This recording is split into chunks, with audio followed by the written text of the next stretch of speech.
There will never be a point in your time in your life where it's the right time to do a great thing.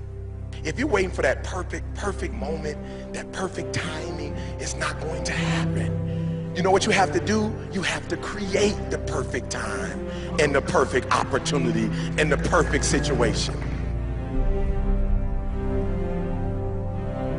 So that a lot of people become comfortable. They stop growing. They stop wanting anything. They become satisfied.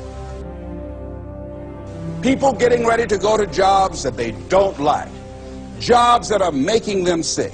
You see, when you're not pursuing your goal, you are literally committing spiritual suicide.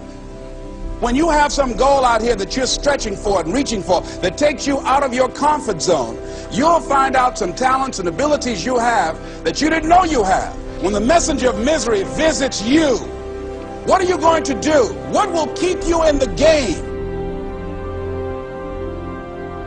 There are things that you think you'll never need to know, that you may only need to know one time in your life, but that could save your life because you had that knowledge. Unless you attempt to do something beyond that which you've already mastered, you will never grow. What is it that you looked at some point in time and you decided that you couldn't do it, that you talked yourself out of it? You're waiting on your next door neighbor to make it happen for you. It may not happen. If you're waiting on your mother or your father, they may be so ancient in their thinking that they don't understand this opportunity that you have. And if you're waiting on them, it may never get done. You don't beg average people to be phenomenal. You don't beg good people to be phenomenal. You just are phenomenal, and you will attract phenomenal. What reason can you remember that you can call on, that you can reach on, that can make you get back up? Find that reason. If you're not where you are, if you're not where you want to be, if you don't have what you want to have, if you're not where you think you should be at this particular place, it has nothing to do with the system, but it has everything to do with the fact that you're not making the sacrifice. I want you to make that dream become a reality, because if you don't, you will be working for somebody else to make their dreams become a reality. Everybody is against you or don't believe in you no more. And let me tell you something, that's a lonely feeling. It's a lonely feeling, particularly people that you're doing it for. Most people take their greatness, take their ideas to the graveyard with them. Listen to me, if it was easy, everybody would do it. There are people right now who are working who don't want to work. There are people who hate their jobs, but they keep getting up to do it. The wealthiest place on the planet is the graveyard. Because in the graveyard we will find inventions that we never ever were exposed to. Ideas, dreams that never became reality. Hopes and aspirations that were never acted upon. The question is, what are you going to do with your time?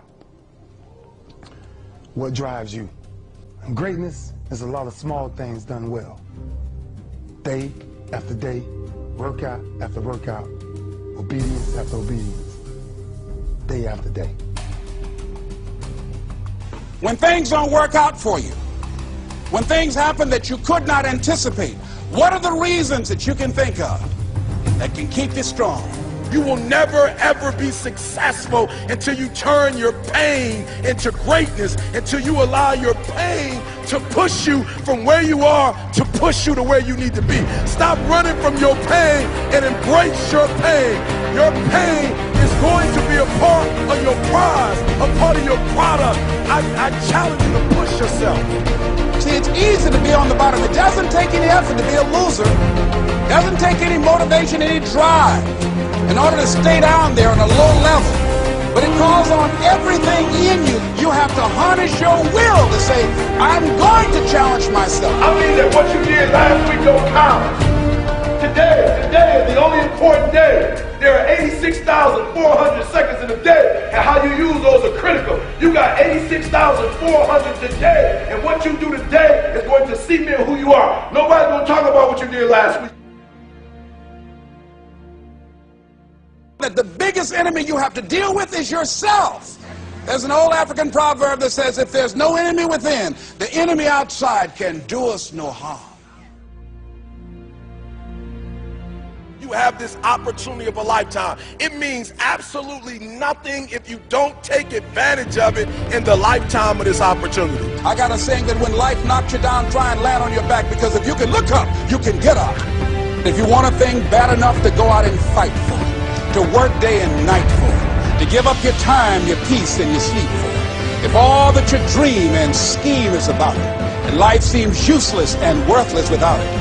See, it's time now. If you want to make this your decade, you've got to start saying yes to your life. You've got to start saying yes to your dreams, yes to your unfolding future, yes to your potential, as opposed to saying no. When you die, die on E. Leave no dream left behind, guys. Leave no opportunity left behind. When you leave this earth, accomplish every single thing you can accomplish. Listen to me, you're going to be here one day, but you'll never get here if you give up, if you give in, if you quit. And finally, guys, you got to want to succeed as bad as you want to breathe.